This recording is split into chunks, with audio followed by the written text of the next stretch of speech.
Michael Gray Griffith, I hear that you have just emerged literally from the bush. You had to take some time out after your play, and I really wanted to catch up with how the play went. But first, tell me about how the getaway has gone, because you Oh, obviously yeah. it. No, it was nice. We got a state park and we just kind of hang out with maybe Dr. Pay, the doctor who was imprisoned in Canberra, Yes. the anaesthetist. So we're going to hang out on his farm. Apparently, he wants me to help him crutch some sheep. I don't know what that entails. I'm not looking forward to it, but you The know, next play will have sheep crutching in it. And yeah, before that's we right. move on to the last play, what's that shirt is really nice. Can you just do a bit of a model there? Are you selling these, Michael? Uh, It's these are from Legend Apparel, yeah. So you can go to Cafe Locked They're on Legend Apparel. I don't know what they're called. They're going crazy in the country. A Oh, lot of that's people like them. brilliant. Billboard Yeah, Battalion really guy wears nice. them. So just go on Cafe Lockdown and look up merchandise. Have you got Yeah, a the shop. merchandise? Yeah, I really yeah, like that. 832, of course, is from John 8:32, The Truth Shall Set You Free, yeah, which yeah. is what your play was about. It was about the truth of the suppression of males and how Mm. rugged it's been for men. What was the response to the 4-day season in Melbourne? Do you know there's we did Good Houses the last night. We only had four shows. The last night we crammed so many people in, they literally had to sit in the boat. So because it was theatre in the round, and I was really going, where are we gonna put them? And but the play has been well received. We as yet I haven't heard any bad feedback whatsoever. There's a theatre in Chicago now that's asked to read it in a thing that they might want to put it on there. And so that's just incredible. They reached out to the theatre. So that and the other interesting thing too, Liz, is that we didn't use any mainstream advertising at all. Just so Cafe Lockdown's channels, your incredible interview. We did an interview with the White Rabbit, and that was it. We just basically used podcasters to That's advertise the so play, good. Yeah. and every other play has been struggling, and we did well. So it kind of shows that commercially we're worth advertising with. We reach Yes. people, you That is know. brilliant. If you listen to Tucker Carlson and Megyn Kelly, they had a talk the other day saying, and they're both were deeply entrenched in mainstream media. They're both saying it's done. It is totally done. Legacy media, Yeah. it's done, and we are the new way. And you and I have been ahead of the curve on that. But how wonderful to have that response. Was the audience broad? Was it all ages? Was it lots of different ethnicities? Were there many young men coming along? What was the sort of structure of the audience, do you think? The audience was really mixed. We had the oldest one was an 87-year-old grandmother who actually did a vox pop. She really loved it. And then we had some young kids in the like 15s, which I thought was a bit young, but the parents brought them. Mm. But so that was all over the shop.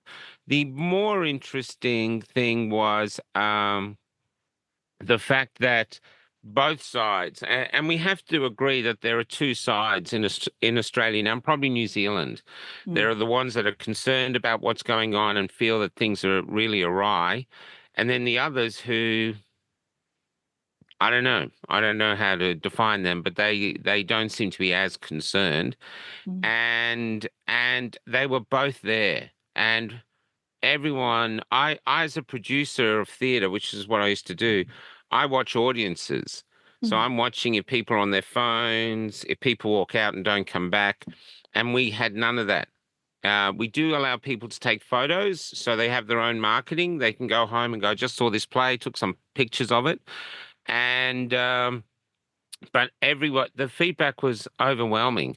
Mm. Lots of tears, lots of laughter, and I think the really special quality about the play is it's like Babes in the Wood. You've got three boys who are on a boat. They don't know they're being watched, or that's they think they're alone, so they talk openly and about various issues, and and the people are entranced.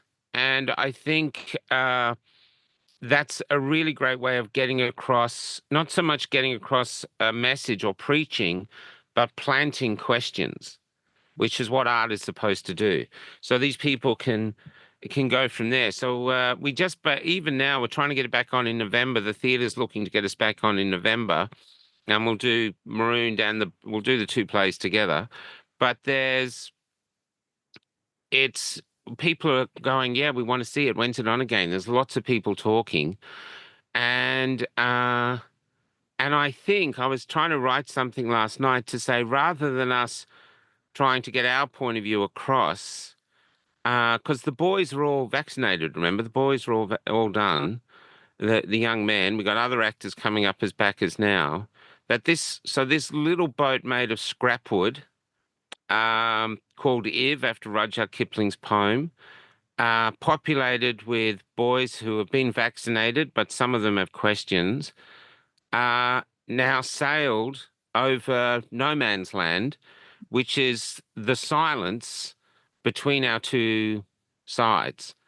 And they left over this silent no man's land, which is kind of just obliterated or littered with truths, and people don't know which truth to believe anymore. It's just there. There's truths everywhere. Trump is bad. Trump is good.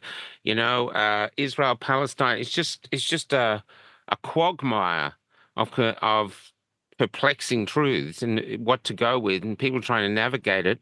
And this little boat just got across in a sort of a human way and traveled between both sides. And I think that's what it proved, because it's the first play that I know of in Australia, probably anywhere, that deals with vaccine injuries, explores them, explores the attack on masculinity.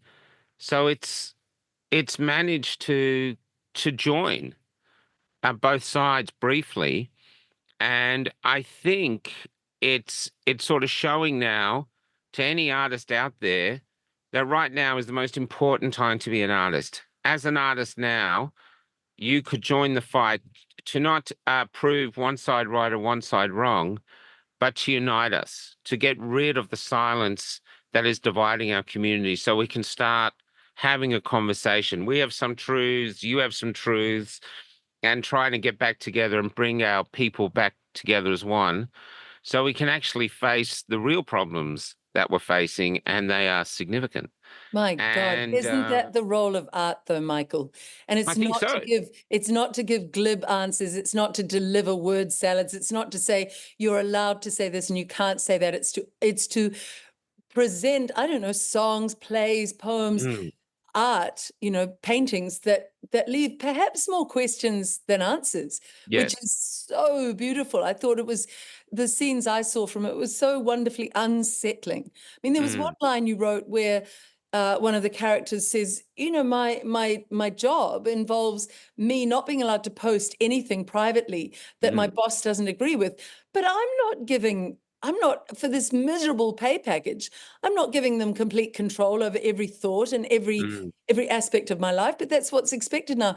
Now that just poses a whole lot of questions for people who are intelligent, and that's how you're using art and such. That's why I was so excited by it when I saw even the Thanks. shorts. I can't wait to Yeah. see it. Do you know that It, Phil, a wonderful supporter, is flying me over for the follow-up season? So let's tell people where the follow-up season is, first of all. okay, so that's we got one in Colac, two shows in Colac. Hopefully they go ahead on the 18th and 19th.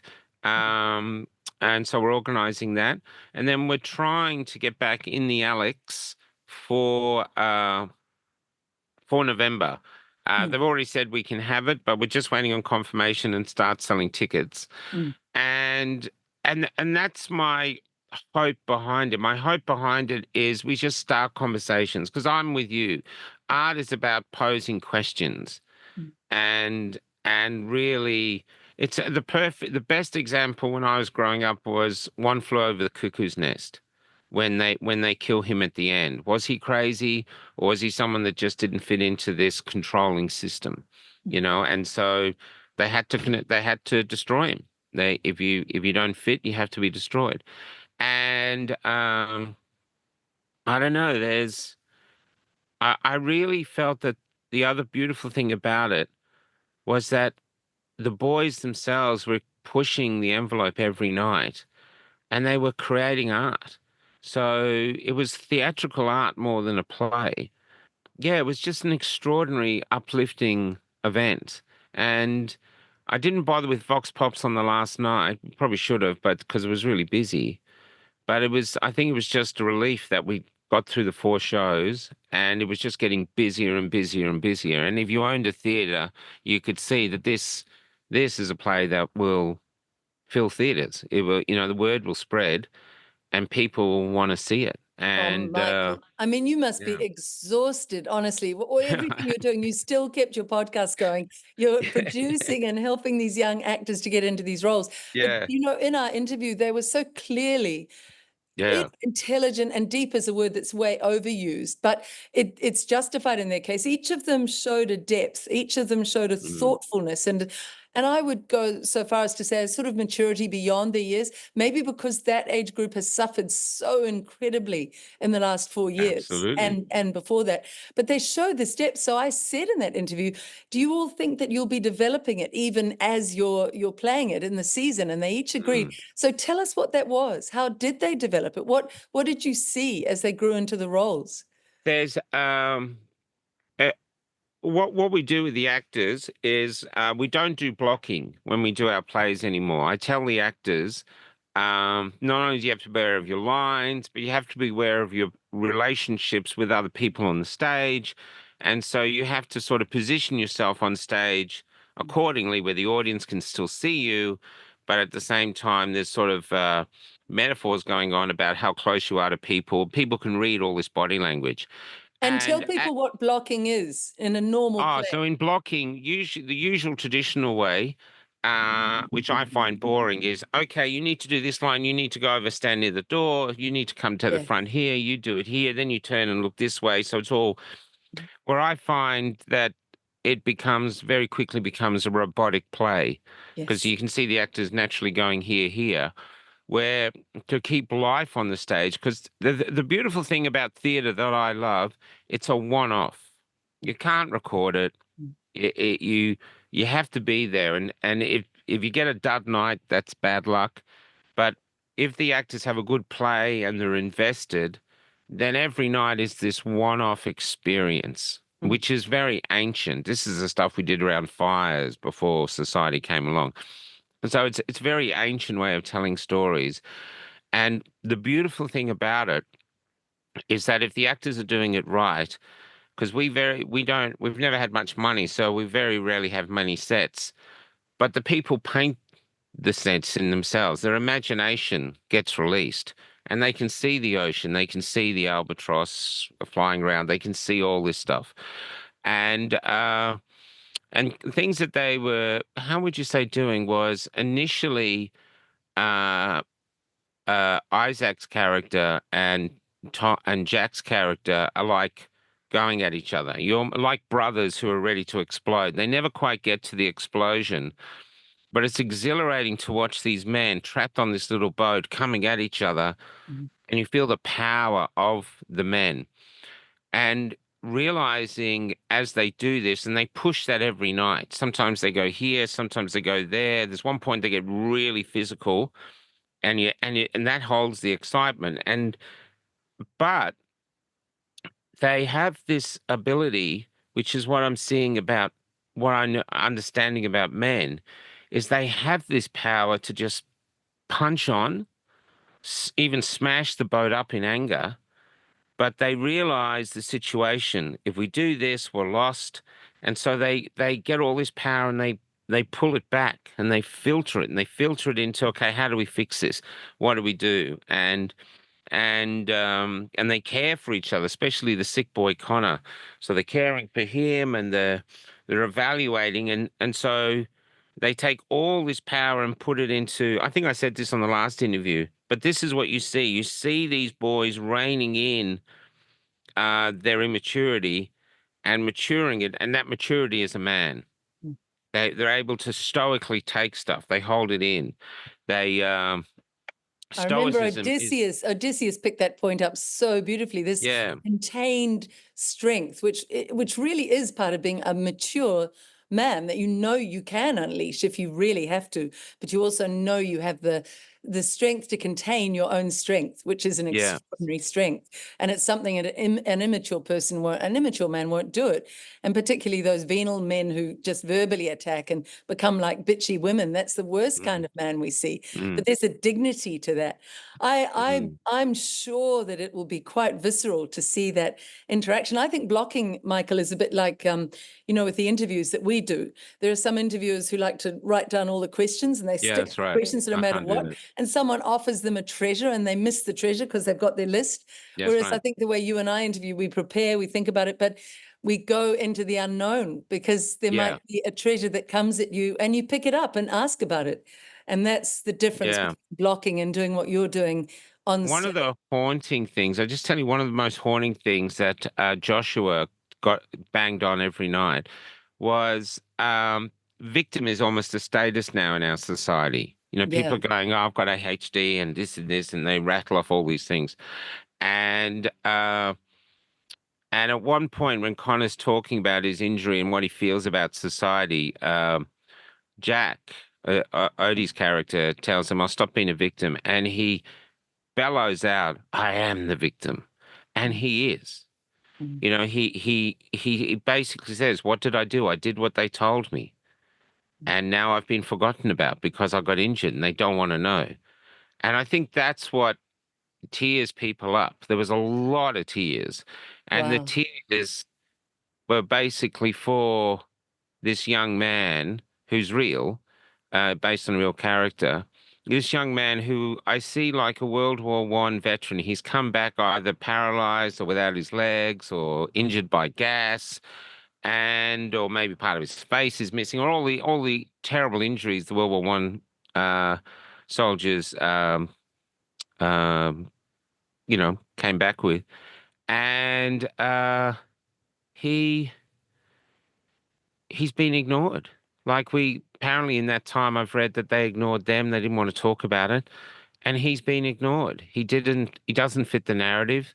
He makes people feel uncomfortable. So like many vaccine injured people, they basically live in their house and they must feel like they're just being left, or their purpose is to die quietly and just so we can keep the message open that or the narrative open that the thing is safe and effective. We actually have all these terribly injured people and more people all the time. Even when they speak about one of their uncles who died, there's a real awkwardness on the boat Mm. because the truth is here. And if we talk about the destruction of um, the grandfather's family, where, he used to come out with his son all the time, and then his son was telling him, "You can't come to the house, you're dangerous," because he Mm. didn't take the jab. And then his son dies. And then the next thing his father, who adores his son, the only thing he's got is him in a box that they won't let him touch because they've cremated him. Mm. And as Isaac talks about this, and he talks about it very matter of factly, but you can see it's hurting him. You suddenly start to understand why the grandfather might have done this crazy thing to these boys, realizing that the world is getting very dangerous, very strange, and the only chance these boys have of getting through it is to become men. Yes. So, in his reasoning, he puts these men these young boys in this extraordinary situation, like a rite of passage. Which is why the last line is so important when Connor's left alone out there at sea, and he's not coming back. In fact, I think he's quite happy he's dying out there. He says the last line in the play, he says, "You didn't have to do this. We were already men." And you're realizing that our young men now are growing up in such a different set of circumstances, we can't measure their masculinity by the rulers that Rudyard Kipling did. Mm. Um, every generation has its own set of rules, really, and this is its own measure. And so that was the lesson for me. These three young guys that I worked with, they're young men, And I was very honored that they did the play. They were very brave. They were very determined. They were very passionate. They worked out their own problems. I left them alone for 3 days to from the last rehearsal to when it was on. They figured it out themselves, and they did a magnificent job. And they truly, truly sailed their little boat into all the hearts and souls of everyone that turned up and remained. I had men coming up to me, men, big men, coming up to me with tears in their eyes going, that's the best thing I've ever seen. And I think it's Wow. because it was about men, where there's nothing been about men. They could relate to it. And this is what we were saying. People bringing their sons, people going, I'm bringing my son. And these sons turned up. And that's what we were trying to achieve. We were just trying to give our young men a voice. And it's a voice saying, back off. Let us be, let us be men and stop shaming us and be, we want worth. Mhm. We just want to have worth. And you're treating us like there's something wrong with us from the beginning. So if you do that, what's going to happen to their souls? And that's the piece of the play. There's there's this amazing point where Odie is the conveyor of hope, and the Connor is wearing him down, saying, "What do you want to go back? There's nothing there. There's nothing there for them." And Jack says, "There's a lot. That light is still there in the distance." He says, "It's not shining for us, not anymore." So he's really trying to wear Jack down, and then Jack turns around and goes, "Why am I going back? What's back there that gives me worth? You, mate. And Mm. if we get back and survive, you'll have me." Mm. And maybe all through history, all men have really had is each other. And I'm not saying that's true, but this is the question they have. So there's real heroism in there. The two boys swimming off into the darkness. There's a little chance they'll make it, with these worn out life jackets. And I think that's what really moves people, that they really love the boys. They really relate to the boys, and then they just want to get on stage and hug them, and they can't. It's too close. So they just leave the theater hoping that they'll survive. You know, but in fact, their souls could be lost, and we're the ones that have made that happen through our indifference to their plight. So beautifully said. And I think we only need to finish with what you said earlier. This is the time of blossoming of the artists. We need our playwrights, we need our poets, we need our writers to put out vast Songwriters. numbers of these sorts of things, put out songs, but get to the play if you can. If you're in Colac, get to the play next month. I'm so thrilled I'm going to be there. And Yeah, again, me too. anybody around New Zealand who is keen to stage it, contact me, liz.gunn@freenz.org, and I can put you in touch with Michael. I sent our last interview to a leading New Zealand director who is very woke. So I'm not surprised he didn't get back to me, but I'll try again. I just think where there is life, there is hope. And a good Mm, director would even go beyond his woke programming to say, well, this is uncharted territory. This is mm, dangerous to put it on. And mm. I am a real artist, so I will go with something dangerous that doesn't accord with my own set views, my ideology, because this is, what did you say at the beginning? This is where both sides can meet in the middle through art, Michael. That's what What art does. a So beautiful way remember, to end. I think in World War One, there was a standoff between the trenches and no man's land, and they couldn't get across it. Whenever they tried, everyone died. And then they came up with tanks, and Mm, the tanks were able to cross. I think our tanks could be pieces of art absolutely. that goes between the two sides and starts meeting them together, finding common ground, common questions, and common values. So yeah, that's what I think. Oh, I've just got to plug this computer in. Hey, Paul. Hey, hey, man. Yeah, well, Is maybe that you, Paul? Hi. yes. You've come in on another interview. So Michael sent me the link, so I Oh, just did you get to the play? Did you get to the play?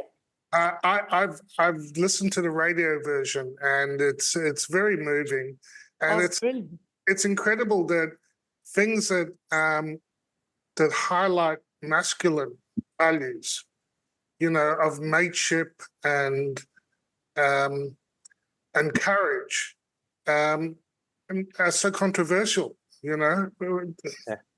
Who would ever have thought that a play about, men being real men could even edge towards being controversial? How crazy and upside down this world is.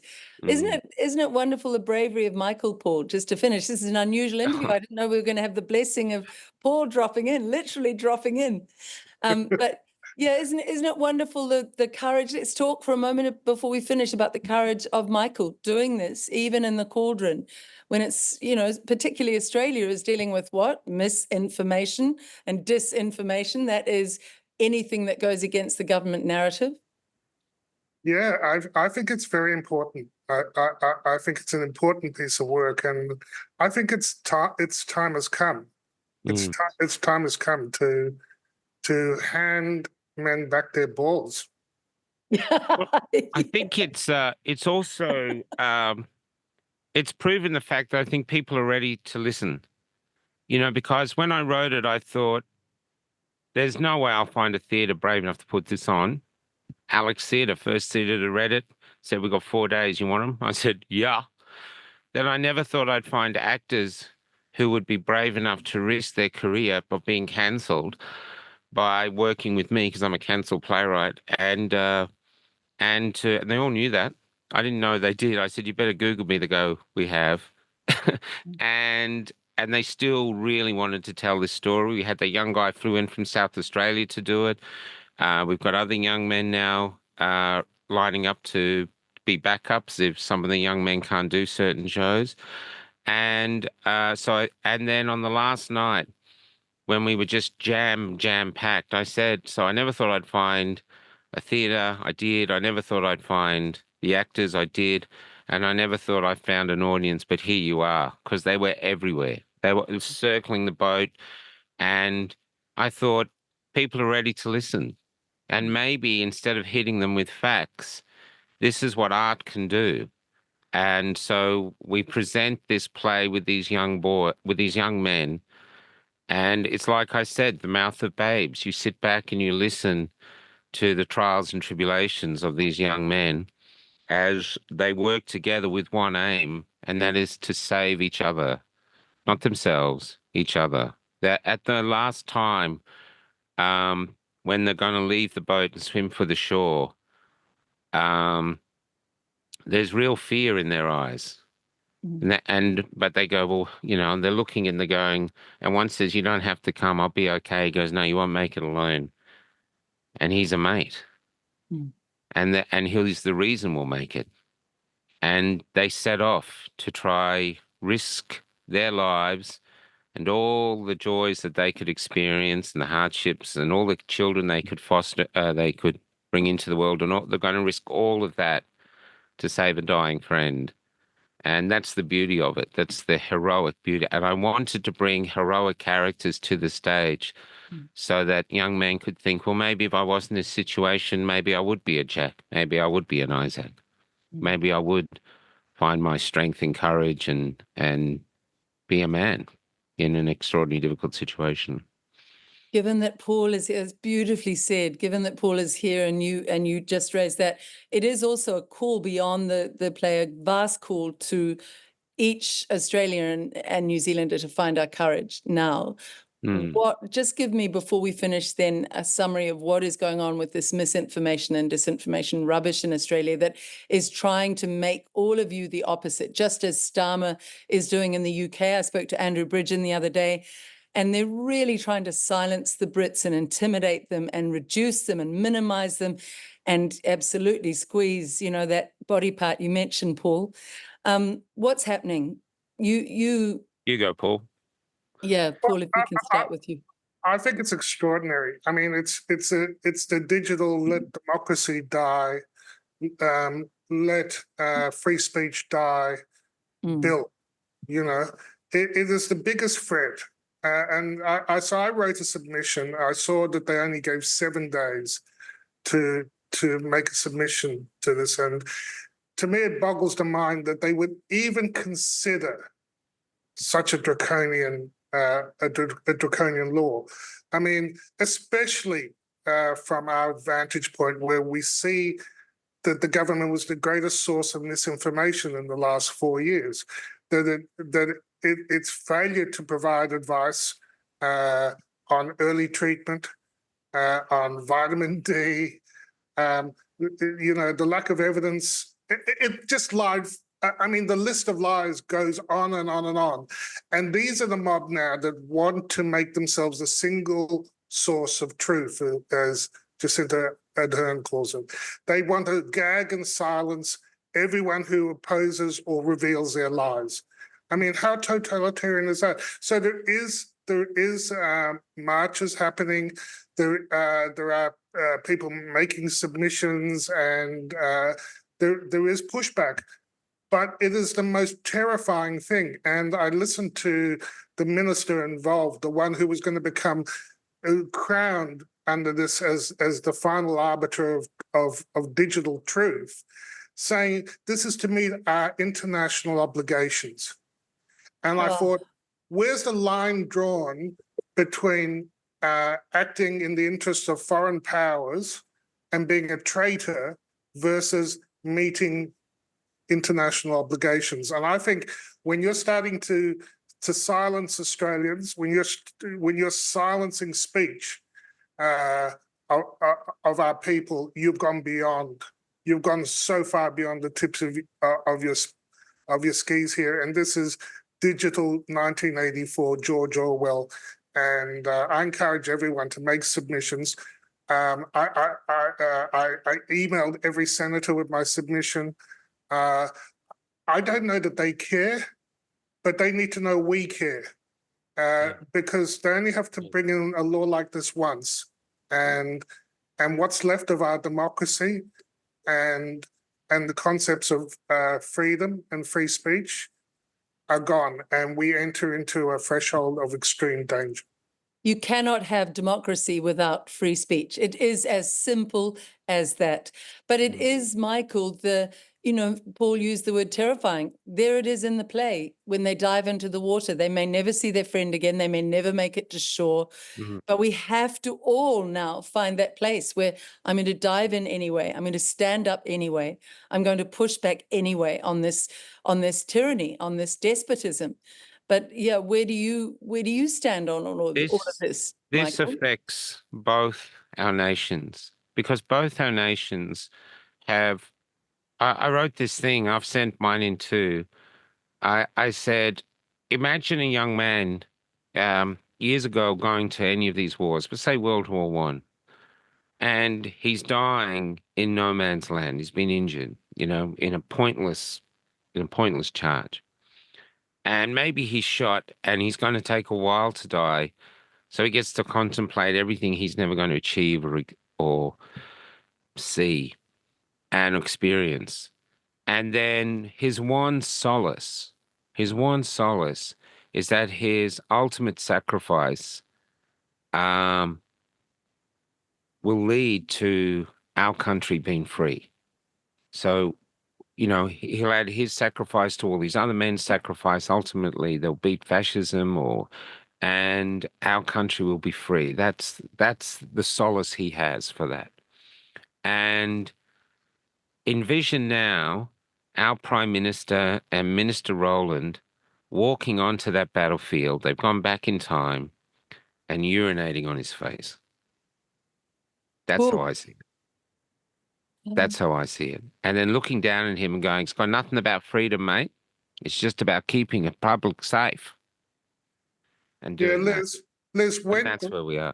When did I hate to use things like that, but that's how so infuriated powerful. I am Can I about just it. say, I think it was 4 years, was it yesterday, or 3 years since you were all on the cenotaph and being shot at? Yeah. Yesterday, it was 3 years yesterday. Yeah.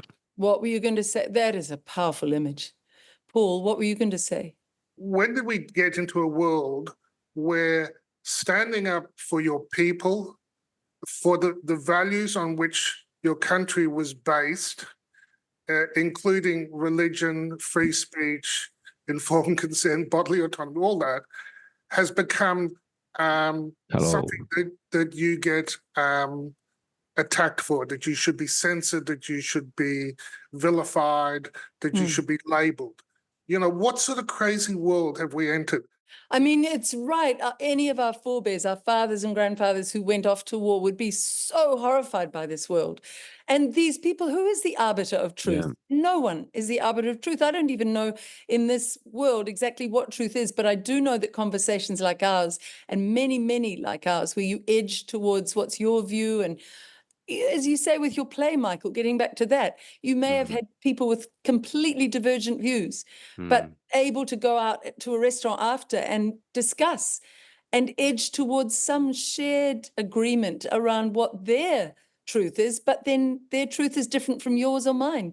And mm. that world is what's a rich world. Anything else is the living dead, is it not, Michael? Do you know, I think the truth is answers, right? And we are so lost that right now, this is why I'm saying it's so important time for artists. Before we know the answers, we need to know the questions. Mm, And we need to get the questions out there. So this boat was just full of questions. mm, There's one part in it that the twins turned up. They did a vox pop about it, which was really lovely. And one of the men, I'm brief, he was, he's on the other side. He was going, "Oh, mate, that bit you did where our young men, they'll be working on the tills, and there's a shame with that. You know what I mean?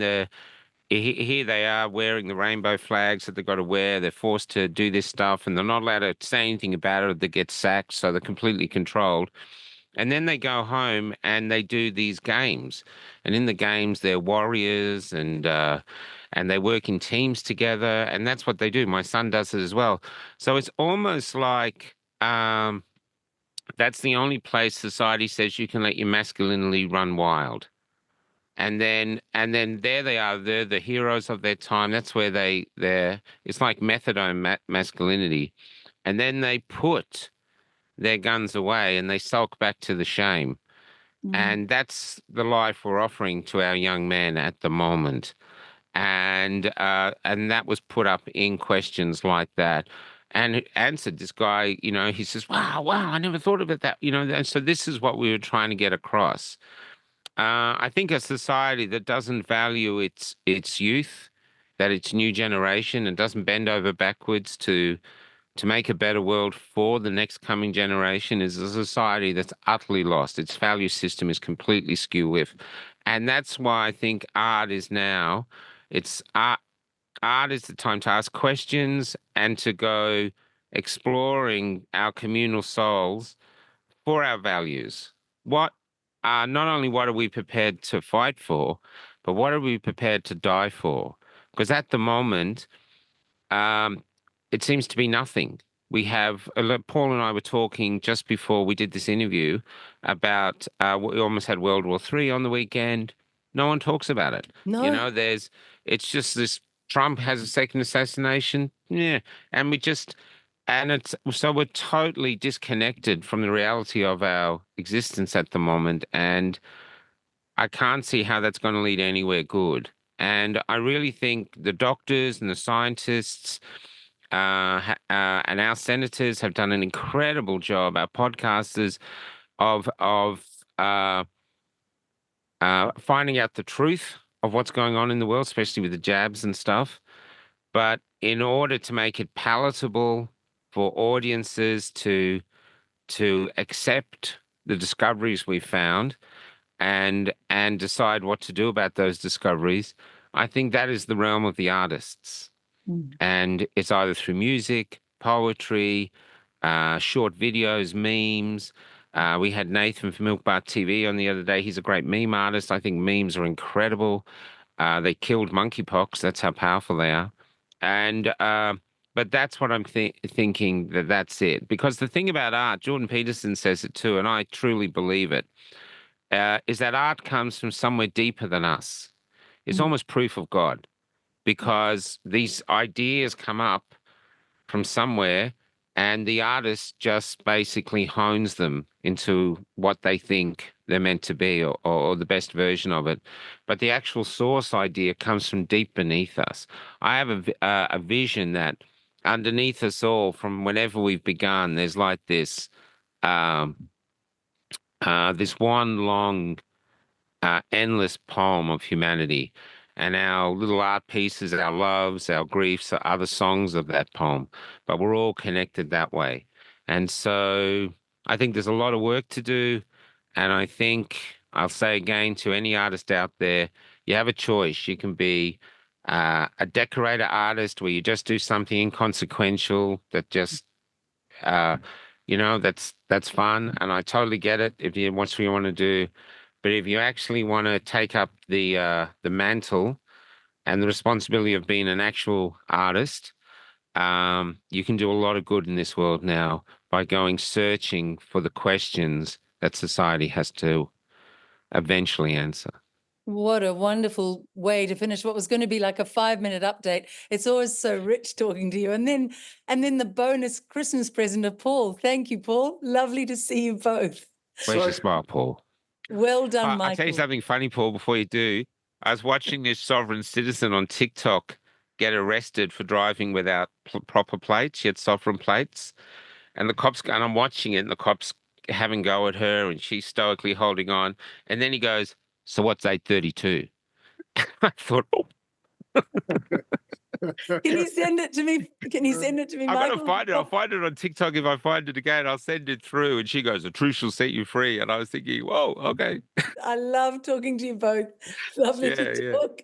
And see you in And Colac. before you go, when you finish the recording, there's something I want to talk to you about too. But we'll finish this. And Lovely. thanks to everyone who came, and a huge thanks to the Alex Theatre.